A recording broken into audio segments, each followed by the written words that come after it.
6 months తర్వాత ఒకే ఒక్క bat పట్టుకొని, అది కూడా వేరే వాళ్ళ బ్యాట్ పట్టుకొని 2 రోజులు వాళ్ళు ప్రాక్టీస్ చేసి సో టోర్నమెంట్కి స్టార్ట్ అయ్యాను అనమాట. సో టోర్నమెంట్కి స్టార్ట్ అయిన వెంటనే ఫస్ట్ మ్యాచ్ మాకు అనంతపూర్ మీద పడింది. నా లైఫ్లో ఫస్ట్ టైం 6 నెలల తర్వాత ఇంత లాంగ్ గ్యాప్ తీసుకొని టోర్నమెంట్ ఆడడం, కోర్టులు దిగి మ్యాచ్ ఆడడం ఇదే ఫస్ట్ టైం. సో ఎలా ఆడతానో అని చెప్పి ఒక రకమైన టెన్షన్ ఉండేది లోపల. కానీ నేను అనుకున్నంత దరిద్రంగా అయితే ఆడలేదు, ఒక రకంగా కొంచెం మంచిగానే ఆడాను. యాక్చువల్గా అనంతపూర్ చాలా పెద్ద టీం. అనంతపూర్ వెంకటేష్ అన్న అండ్ అశోక్ అన్న చాలా మంచి ప్లేయర్స్. యాక్చువల్గా మ్యాచ్ పోతుందేమో అనుకున్నాను నేను, కానీ నా కోబ్యాక్ శివన్న చాలా సపోర్ట్ చేశాడు. ఆల్సో మా ఫ్రంట్ లైన్ నవూరుగాడు, ఏడుకొండలు, మనీ చాలా ఎక్స్ట్రాడినరీగా ఆడారు. ఎక్స్ట్రాడినరీ ఏం కాదు, యాక్చువల్గా ఇంకా పెద్ద గేమ్ ఆడొచ్చు, బట్ ఇంకా వాళ్ళ ఫుల్ గేమ్ ఆడలేదు. ఏదేమైనా మాకు ప్రాక్టీస్ లేనట్టే పాపం వాళ్ళకు కూడా ప్రాక్టీస్ లేదేమో, బట్ ఓకే వాళ్ళు క్యాంపు 1 month క్యాంప్ పెట్టారంట. పాపం వీళ్ళు 1 month క్యాంప్ 1 month పెట్టడం వల్ల అంటే ఓల్డ్ ప్లేయర్ కాదు, నాతో పాటే ఆడిన షారుఖ్ 1 month క్యాంప్ వల్ల 1 month క్యాంప్కి నేను వెళ్ళలేను అని చెప్పడం వల్ల షారుఖ్ అనంతపూర్ టీంలో లేడు. రవి అన్న ఎప్పటి నుంచో లేడు. ఇంకా అనిల్కి జాబ్ రావడం లేదో ఈ రీజన్స్. అనంతపూర్ టీం అంటే రవి, షారుఖ్ ఇంకా అనిల్ వాళ్ళే గుర్తుకొచ్చేవాళ్ళు. వాళ్ళు ఖచ్చితంగా టీంలో ఉంటే ఇంకొకలా ఇంపాక్ట్ ఉండేది. బట్ ఓకే, వాళ్ళకంటే కొత్త ప్లేయర్స్ వచ్చే టీంలో. అశోక్ అన్న సీనియర్ ప్లేయరు, వెంకటేష్ అన్న ఇంకా సీనియర్ ప్లేయర్స్ అందరూ ఉన్నారు. టీం స్ట్రాంగ్గానే ఉంది. జస్ట్ మిస్లో మేము గెలిచాం. మా మీద ప్రకాశం టీం మీద అనంతపూర్కి ఫస్ట్ సెట్లో 27 points. అనంతపూర్ 27, ప్రకాశం 35. సెకండ్ సెట్ అయితే అనంతపూర్ 36, ప్రకాశం 38. అది చాలా టైట్గా జరిగింది మ్యాచ్. అది జస్ట్ మిస్లో మ్యాచ్ పోయేది, అనంతపూర్ మీద మా మ్యాచ్ పోయేది. అలాగే అనంతపూర్ వాళ్ళు ఈ టోర్నమెంట్లో ఎక్స్ట్రాడినరీగా పర్ఫార్మెన్స్ ఇచ్చారు. విశాఖపట్నం మీద ఫస్ట్ మ్యాచ్ 17తో లాస్ అయింది.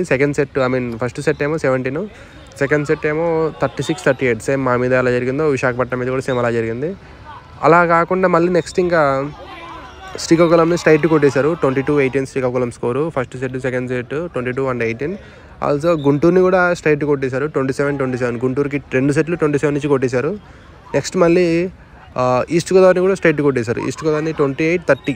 ఫస్ట్ సెట్ 28, సెకండ్ సెట్ 30లో పెట్టి ఈస్ట్ గోదావరిని కొట్టేశారు. సో ఓవరాల్గా అనంతపూర్ పర్ఫార్మెన్స్ ఎక్స్ట్రాడినరీగా ఉంది ఈ టోర్నమెంట్లో. సో మా లక్ బాగుండడం వల్ల మేము అనంతపూర్ మీద విన్ అయ్యాం. అదొక్కటే కాకుండా అసలు యాక్చువల్గా అనంతపూర్కి మాకు ఫైనల్గా టై జరిగిందనమాట. సో లీగ్ మ్యాచెస్ కదా, సో లీగ్ మ్యాచెస్లో ఓవరాల్గా వాళ్ళు మ్యాచెస్ లాస్ అవ్వడం, మేము మ్యాచెస్ లాస్ అవ్వడం అన్ని రకాలుగా చూసుకొని సో వాళ్ళకి మాకు స్కోర్ టాలీ చేసి ఎవరికి ఎక్కువ పాయింట్స్ వచ్చాయో సో దాన్ని బేస్ చేసుకొని ఎవరైతే pool winner or pool runner decide అవుతుంది. సో మా పూల్లో విశాఖపట్నం పూల్ విన్నర్ అయిపోయింది. అది ఆల్రెడీ డిసైడెడ్. ఇంకా ఎందుకంటే విశాఖపట్నం మ్యాచెస్ ఏం లాస్ అవ్వలేదు. ఇంకా మేము and Anantapur, east Godavari so అన్ని మ్యాచెస్ లాస్ అవుతూ వచ్చాయి. చూస్తే మాకు అండ్ అనంతపూర్కి సో టై అయిందనమాట. సో ఇద్దరం సేమ్ ఒకే విధంగా మ్యాచెస్ లాస్ అవ్వడం అన్నీ టై అవ్వడం వల్ల సో మా ఇద్దరికి స్కోర్స్ చెక్ చేశారు. సో అలా చెక్ చేసినప్పుడు సో మేము +75, అనంతపురం ఏమో +63. అది పెడతాను ఇప్పుడు ఇక్కడ చూపిస్తున్న విధంగా. సో 2 టీమ్స్కి ఈక్వల్గా అన్ని పాయింట్స్ చెక్ చేసి ఎవరికి ఎక్కువ పాయింట్స్ ఉంటాయో సో దాన్ని బేస్ చేసుకొని ఎవరు లోపలికి ఎవరు రావాలనేది డిసైడ్ చేస్తారనమాట. సో అలా చూసుకున్నప్పుడు మాకు అండ్ అనంతపూర్కి 12 points డిఫరెన్స్ ఉంది. Just 12 points. ఆ 12 points డిఫరెన్స్తో మేము పూల్ రన్నర్గా వచ్చి సో మేము లీగ్ లోపలికి రావాల్సి వచ్చింది. యాక్చువల్లీ ఇక్కడ మాకు శ్రీకాకుళం మీద బెస్ట్ ఆఫ్ 3 sets అయ్యాయన్నమాట. సో శ్రీకాకుళంని మేము ఫస్ట్ సెట్ 16 pointsలో కొట్టేసి సెకండ్ సెట్ వాళ్ళ మీద 33 points మాకు అండ్ 35 వాళ్ళకి. సెకండ్ సెట్ లాస్ అయిపోయింది శ్రీకాకుళం మీద. థర్డ్ సెట్ మళ్ళీ 35-29. అంటే థర్డ్ సెట్ కూడా ఎక్కువ పాయింట్స్తోనే వాళ్ళ మీద గెలవాల్సి వచ్చింది. ఇంకా గుంటూరు మీద అయితే మరీ దారుణం. గుంటూరు మీద మ్యాచ్ పోయింది మాది. దారుణం అని కాదు, వాళ్ళు చాలా ఎక్స్ట్రాడినరీగా బాగా ఆడారు గుంటూరు వాళ్ళు. మేము దాని తగ్గట్టు వాళ్ళతో ఆడలేకపోయామనుకుంటా. దానివల్ల బెస్ట్ ఆఫ్ 3 సెట్లలో వాళ్ళు మమ్మల్ని కొట్టేశారు అన్నమాట. ఫస్ట్ సెట్ మేము వాళ్ళని 35-33, నెక్స్ట్ 33-35, నెక్స్ట్ 28-35 అలా లాస్ అయ్యామన్నమాట గుంటూరు మీద. సో గుంటూరు మీద మ్యాచ్ లాస్ అవ్వడం, నెక్స్ట్ శ్రీకాకుళం మీద బెస్ట్ ఆఫ్ 3 ఆడడం. సో అది టోటల్గా మా టీంకి ఈ లెవెల్లో అంటే టై అయ్యేంత దూరం రావడానికి మెయిన్ రీజను. పెద్ద టీం ఈస్ట్ గోదావరి. యాక్చువల్గా ఈస్ట్ గోదావరిని తక్కువ పాయింట్స్ స్ట్రైట్ కొట్టేసి శ్రీకాకుళం మీద బెస్ట్ ఆఫ్ 3 ఆడడం నిజంగా కొంచెం మా టీంకి అంత మంచి విషయం కాదు. దానివల్ల ఇంత ఇబ్బంది పడాల్సి వచ్చింది. ఇంకా ఈస్ట్ గోదావరిని అయితే 24-18 ఫస్ట్ మ్యాచ్ 24లో పెట్టి కొట్టేసాం, నెక్స్ట్ మ్యాచ్ 18లో పెట్టి కొట్టేసాం. యాక్చువల్గా అది చాలా బెనిఫిట్ అయింది. ఎందుకంటే మేము ఈస్ట్ గోదావరితో ఇంత తక్కువ స్కోర్లో కొట్టడం వల్ల మేము గుంటూరు మీద మ్యాచ్ లాస్ అయినా, శ్రీకాకుళం మీద బెస్ట్ ఆఫ్ 3 ఆడినా సో పెద్దగా ఎఫెక్ట్ అవ్వలేదు మాకు. లేకపోయి ఉంటే ఖచ్చితంగా మా టీం బయటికి వెళ్ళిపోయేది. ఇంకా స్కోర్స్ ప్రకారం చూసుకుంటే జస్ట్ 12 పాయింట్స్ ఎక్కువ ఉన్నాయి మాకు కంపేర్ టు అనంతపూర్ అండ్ ఇద్దరు కంపేర్ చేస్తే ప్రకాశం అనంతపూర్కి జస్ట్ ఓన్లీ 12 పాయింట్స్ ఎక్కువ ఉన్నాయి ప్రకాశంకి. దానివల్ల ప్రకాశం నేను లోపలికి వెళ్ళింది కదా. అందుకని లీగ్ మ్యాచెస్ ఆడుతున్నప్పుడు కంపల్సరీ ప్రతి మ్యాచ్లో స్కోర్ చాలా ఇంపార్టెంట్. లీగ్ మ్యాచెస్లో స్కోర్ ఎవ్రీ పాయింట్ చాలా ఇంపార్టెంట్. ఇలాంటి క్రూషియల్ టైంలో ఈ స్కోర్ ఎంత ఉపయోగపడిందో మనం దీన్ని బేస్ చేసుకుని మనం అర్థం చేసుకోవచ్చు. సో కంపల్సరీ లీగ్ మ్యాచెస్ ఆడుతున్నప్పుడు ఈ స్కోర్ అనేది చాలా జాగ్రత్తగా మెయింటైన్ చేసుకోవాలి. ఎవ్రీ పాయింట్ నిజంగా చాలా యూజ్ అవుతుంది ఇలాంటి సిచ్యువేషన్లో. అసలు ఎక్స్పెక్ట్ చేయలేదు కదా శ్రీకాకుళం మీద ఇలా మ్యాచ్ అవుతుందని, గుంటూరు మీద మ్యాచ్ పోతుందని చెప్పి ఎవరు ఎక్స్పెక్ట్ చేయరు. కానీ అలా జరుగుతుండే మ్యాచెస్లో, మనం ఎక్స్పెక్ట్ కూడా చేయలేం. అలాంటివన్నీ మ్యాచెస్లో జరుగుతూ ఉంటాయి. దాని గురించి మనం టోర్నమెంట్ ఆడుతున్నప్పుడు, లీగ్ మ్యాచెస్ ఆడుతున్నప్పుడు కంపల్సరీ కొంచెం కూడా నెగ్లిజెన్స్ ఉండకూడదు. ఎవ్రీ పాయింట్ చాలా సీరియస్గా ఆడి ప్రతి పాయింట్ ముఖ్యమన్నట్టు మనం అలా ఆడినప్పుడే ఆ స్కోర్ని మనం మెయింటైన్ చేసుకున్నప్పుడే ఎలాంటి ప్రాబ్లం లేకుండా మన టీం లోపలికి వెళ్ళడం, మన టీంకి ఎలాంటి ప్రాబ్లం రాకుండా ఉండడం అలా జరుగుతూ ఉంటుంది అనమాట. సో దాని గురించి ఈ టోర్నమెంట్లో ఇది ఒక మంచి ఎక్స్పీరియన్స్.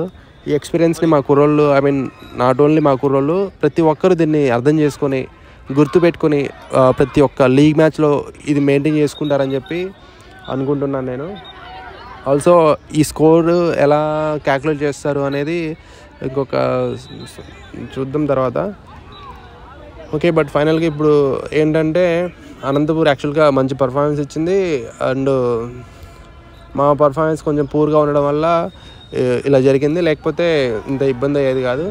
సో ఇప్పుడు ఫైనల్గా అనంతపూర్ మీద స్కోర్ ఎంత, ఫస్ట్ సెట్ వచ్చేసి 28, సెకండ్ సెట్ 36 వరకు వచ్చింది కాబట్టి సో మంచి మ్యాచ్ అయ్యేది. నేను ఇంత గ్యాప్ తీసుకుని ఆడిన టోర్నమెంట్ ఇది కాబట్టి, ఫస్ట్ మ్యాచ్ కాబట్టి సో నేను సరిగ్గా ఆడను అనుకున్నానే, కానీ పర్లేదు బాగానే ఆడినట్టున్నా. ఓకే, మ్యాచ్ చూస్తే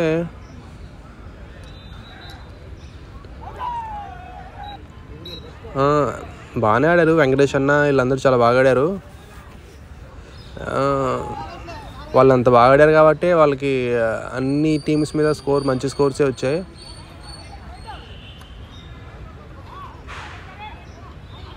కానీ వాళ్ళ బ్యాడ్ లక్ ఏంటంటే మా మీద అండ్ ఈస్ట్ గోదావరి మీద ఈ బాల్ పోయింది. ఇది నెట్ మీద లేసిన బాల్ మనోడు పాయింట్ మాకు ఇచ్చాడు అనమాట.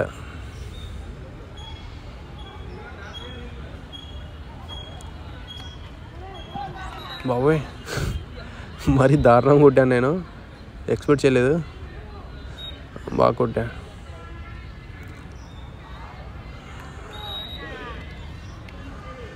ఫస్ట్ మ్యాచ్ కదా, నాకు ఫుల్ ఎనర్జీ ఉందన్నమాట. ఫస్ట్ మ్యాచ్ కాబట్టి దానివల్ల ఫుల్ ఎనర్జెటిక్గా ఆడాను నేను. మ్యాక్సిమం అలసిపోలేదు. ఈ మ్యాచ్ తర్వాత చాలా అలసిపోయా. ఇంచుమించు మళ్ళీ నెక్స్ట్ డే ఆఫ్టర్నూన్ వరకు రికవర్ అవ్వలేదు. మొత్తం ఆఫ్టర్నూన్ ఏంటి నాకు తెలిసి ఇంకా ఈవినింగ్ వరకు రికవర్ అవ్వలేదు. ఫుల్ బాడీ పెయిన్స్, హెడేక్, చాలా ఇబ్బంది పడ్డా ఈ మ్యాచ్ తర్వాత. కానీ నా కోబ్యాక్ శివన్న మాత్రం ఎక్కడ టైడ్ అవ్వలేదు. ఈ మ్యాచ్ ఫుల్గా ఆడాడు. నెక్స్ట్ మ్యాచ్ శ్రీకాకుళం మీద, ఈస్ట్ గోదావరి మీద, గుంటూరు మీద, ఇంకా ఆడిపిస్తే కర్నూలు మీద, వైజాగ్ మీద ఆడాడు లీగ్ మ్యాచ్. ఇంకా అన్ని మ్యాచెస్ ఆడేస్తాడు అన్నయ్య. అసలు చక్కగా కొట్టేశాను ప్రాక్టీస్ లోపం. శివన్న ఆడిపిస్తే అన్ని మ్యాచెస్ ఆడేస్తాడు అనమాట. మనిషికి ఎంత ఓపికో, అసలు అంత ఓపిక ఎక్కడి నుంచి వస్తుంది, అంత స్టామినా ఎలా మెయింటైన్ చేస్తున్నాడు, అలా ఎలా ఉందో నాకు అర్థం కావట్లేదు. బట్ ఆయనకు కూడా ప్రాక్టీస్ లేదు, ఫిట్నెస్ లేదు, కానీ ఏదో మా డిస్టిక్లో క్యాంప్ పెట్టినప్పుడు ఒక 2-3 డేస్ వెళ్ళారు. 2-3 డేస్కి పెద్దగా ఏం ఫిట్నెస్ ఏం రాదు కదా, లైన్లోకి రాదు కదా. కానీ ఆయన కూడా ఈ వయసులో ఈ వయసు అంటే నాకు 27 ఇయర్స్ చేసుకున్నా ఆయనకి ఈజీగా 32, 33, 34, 35 వరకు ఉండొచ్చు. మరి పర్లేదు కదా, ఈ వయసులో ఆయన మెయింటైన్ చేసుకుంటున్నాడు. ఇంకా ఈ లెవెల్లో ఫిట్నెస్ ఇంకా ఇంత స్టామినా మెయింటైన్ అవుతుందంటే నిజంగా చాలా పెద్ద విషయం.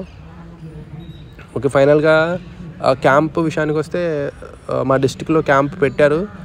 ఒక 1 వీక్ క్యాంప్ పెట్టారు. సో 1 వీక్ క్యాంప్లో నేను ఎక్కడో ఒక ప్రైవేట్ కంపెనీలో పని చేసుకున్నాను కాబట్టి సో 1 వీక్ నాకు లీవ్ అడ్జస్ట్ అవ్వడం కష్టం కాబట్టి సో మా డిస్టిక్ సెక్రటరీ ఏమో మా డిస్టిక్లో మా అందరికీ మా అందరూ ఎంతో అభిమానించే మా మురళి అన్న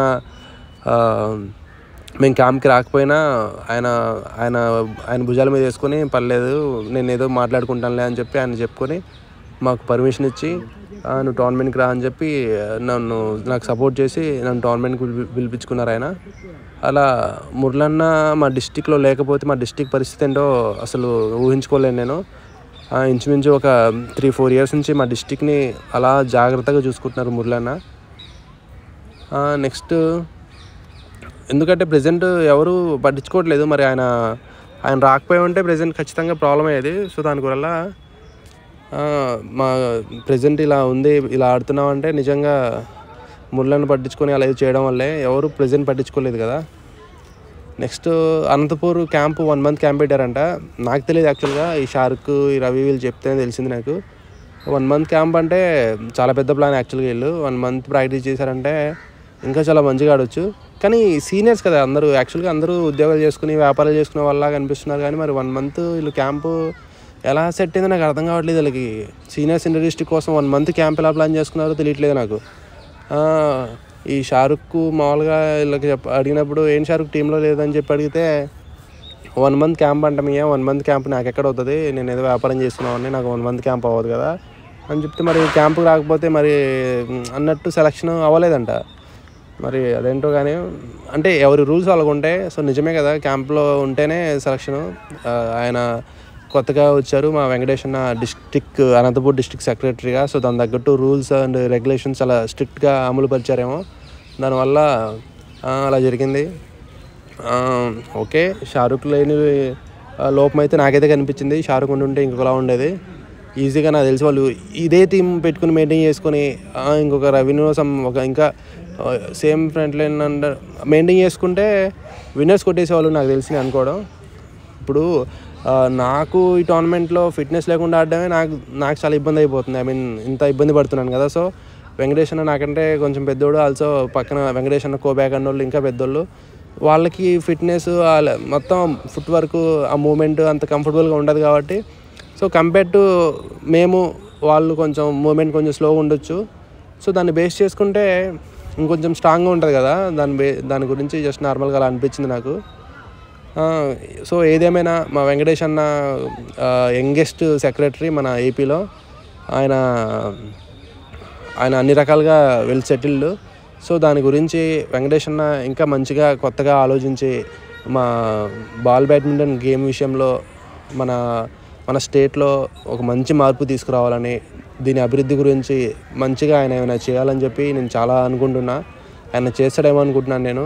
ఆయనకి బాల్ బ్యాడ్మింటన్ అంటే పిచ్చి. వెంకటేష్ అన్నకి నిజంగా ఎంత ఇష్టం అంటే, నా గేమ్ నేను చిన్నప్పటి నుంచి నేను నేర్చుకుంటున్నప్పుడు యాక్చువల్గా నంద్యాలలో ఎక్కువ సీనియర్స్ ఇంటర్ డిస్ట్రిక్ట్ ఇంచుమించు ఒక 4-5 టైమ్స్ అయింది. అప్పుడు నేను చిన్న కుర్రోడిని అనమాట. చూడ్డానికి సమ్ టీంతో పాటు వెళ్ళాను నేను. అప్పుడు వెంకటేష్ అన్న అనంతపూర్ టీంకి ఆడేవాడు. వెంకటేష్ అన్న లెఫ్ట్ ఫ్రంట్ని ఎక్స్టర్నల్ కొట్టేవాడు ఆ టైంలో. ఇప్పటికీ కొడతాడు అనుకోండి. అప్పటి నుంచి ఇప్పటిదాకా వెంకటేష్ అన్న అలాగే ఉన్నాడు. అదే గేమ్ మెయింటైన్ చేసుకుంటున్నాడు. నిజంగా మంచి గ్రిప్ వెంకటేష్ అన్నది. నాకు నిజంగా చాలా ఇష్టం వెంకటేష్ అన్న గ్రిప్ అన్న, వెంకటేష్ అన్న స్ట్రోక్ అన్న. సో అలాగే వెంకటేష్ అన్న మాట్లాడే పద్ధతి, వెంకటేష్ అన్న పలకరించే పద్ధతి నిజంగా చాలా ఆప్యాయంగా చాలా బాగుంటుంది. అందరినీ చాలా మంచిగా పలకరిస్తాడు, అందరినీ అలా కలుపుకుంటాడు. అందరికీ సహాయం చేద్దాం అన్న కాన్సెప్ట్ ఉంటుంది అన్నయ్యకి. నిజంగా చాలా మంచి వ్యక్తి వెంకటేష్ అన్న.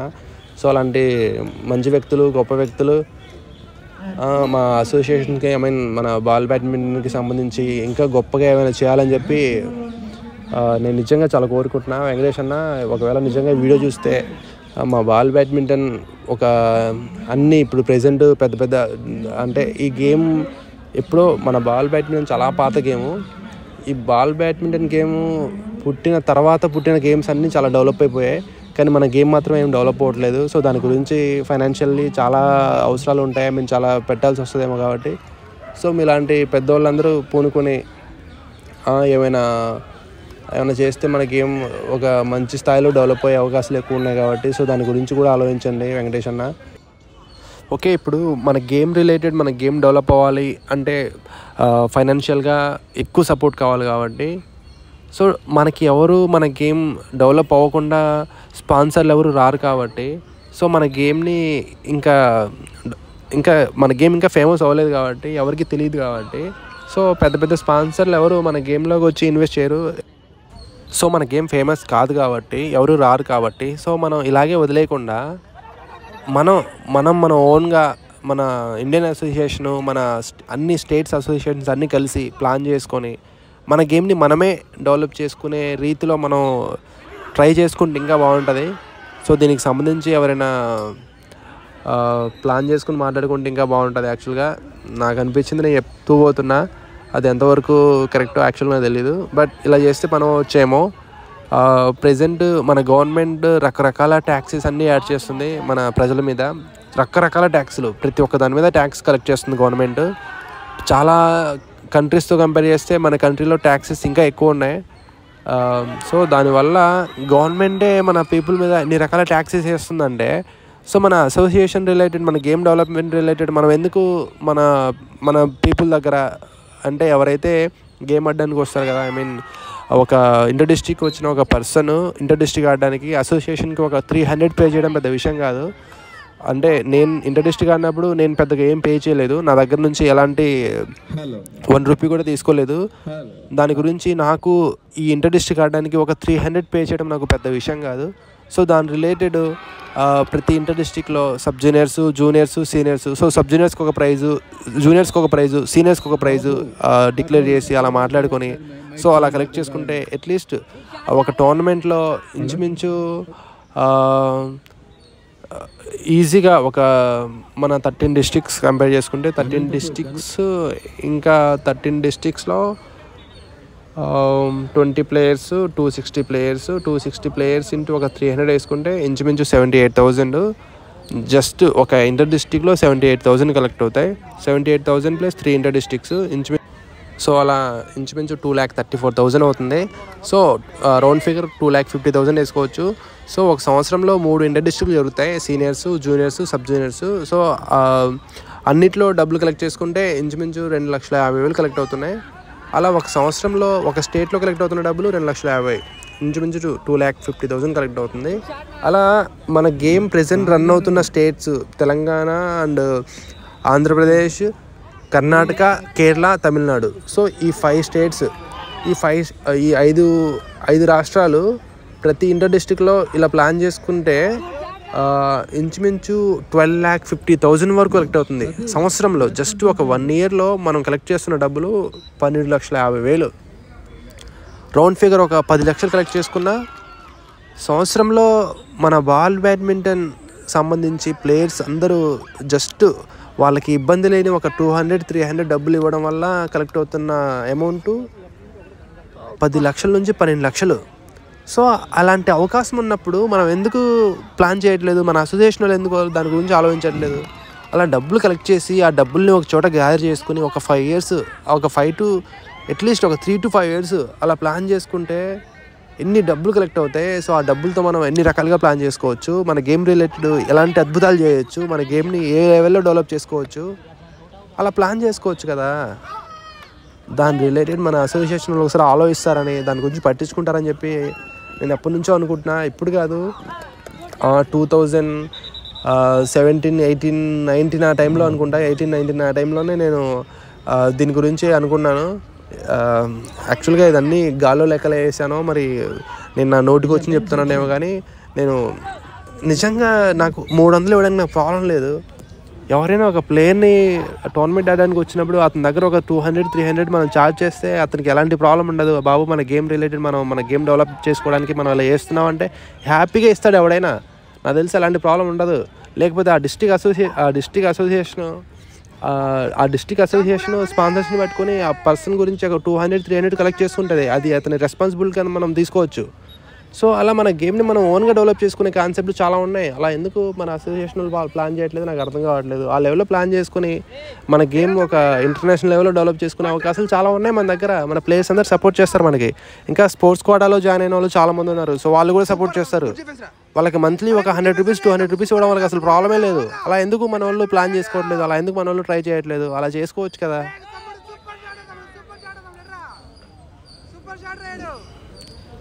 ఇలా నాకు తెలిసి ఎవరు పట్టించుకోకుండా ఎవరు ఆలోచించకుండా ఇలాగ ఉంటే ఎవరు వచ్చి మన గేమ్ డెవలప్ చేస్తాడు? మన గేమ్ ఇంకా అంతరించిపోవడం తప్ప ఏముండదు. మనం ఆల్రెడీ అబ్జర్వ్ చేస్తుంటాం. భవన్ నారాయణ గారు అని చెప్పి రకరకాల పేర్లు చెప్తూ ఉంటారు. రాజారాం గారు, చాలా పిచ్చయ్య గారు, పెద్ద పెద్ద ప్లేయర్స్ నేమ్స్ అని చెప్తూ ఉంటారు. అలాంటి ప్లేయర్లని మనం వాళ్ళ మాటల్లో వినడం తప్ప వాళ్ళని ఎప్పుడు డైరెక్ట్గా చూడలేదు మనం. కొడితే వాళ్ళు అలా కోర్టు బయట నుంచి తిరిగి వస్తుంది, సర్వీస్ వేస్తే బయట నుంచి లోపలికి వస్తుంది, రకరకాలుగా చెప్తున్నారు. కానీ వాళ్ళని కనీసం చూడలేదు మనం. వాళ్ళని చూడడానికి అవ్వలేదు, వాళ్ళ గేమ్ చూడడానికి అవ్వలేదు, అసలు ఏం లేకుండా జస్ట్ మాటల్లో వినడం తప్ప మనం వాళ్ళ గేమ్ చూసే వాళ్ళ అదృష్టం మాకు లేకుండా పోయింది. అలాగే ఇప్పుడు గణేష్ అన్న, రాజేష్ అన్న, వెంగళరావు అన్న, చాలా పెద్ద పెద్ద ప్లేయర్స్ ఉన్నారు. ఐసీఎఫ్ సతీష్ అన్న, నిజంగా చాలా మంచి ప్లేయర్స్ ఉన్నారు. అలాంటి పెద్ద పెద్ద ప్లేయర్స్ ఒక టైంలో ఇంకొక 5 to 10 yearsలో వాళ్ళు ఇంకా గేమ్ ఆడరు, గేమ్ పూర్తిగా మానేస్తారు. వాళ్ళకి సంబంధించిన వాళ్ళ స్కిల్స్, వాళ్ళ గేమ్ స్టైల్, వాళ్ళ గేమ్ అద్భుతమైన గేమ్ మనం ఎక్కడ చూస్తాం? ఒక 10 years తర్వాత ఆ గేమ్ కనబడదు. ఇంకా పోను మన గేమ్ స్ట్రెంత్ పడిపోతుంది, కానీ ఆ గేమ్ ఏం డెవలప్ అవ్వట్లేదు. గేమ్ ఆడుతున్నారు కానీ గేమ్ ఆడుతున్న ప్లానింగ్ లేదు. ఏదో బాల్ వేస్తుంది కొడుతున్నాం అంతే, బాల్ వేస్తుంది కొడుతున్నాం అంతే. ఎక్కడ కొడుతున్నాం, ఎందుకు కొడుతున్నాం, ఎలా కొడుతున్నాం, ఇంకేం ప్లాన్ ఏం లేదు. ఇంకా అలా అయిపోతుంది మన గేమ్ పరిస్థితి. అలాంటప్పుడు ఇంకా గేమ్ ఎక్కడ డెవలప్ అవుతుంది? గేమ్ ఇంకా ఎక్కడ స్కిల్ ఎక్కడ డెవలప్ అవుతుంది? గేమ్ మంచిగా అందంగా ఎక్కడ కనిపిస్తుంది?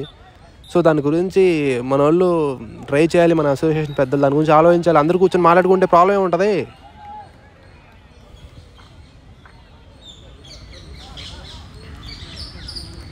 మరి చాలా ఎక్కువ చెప్పేసానేమో.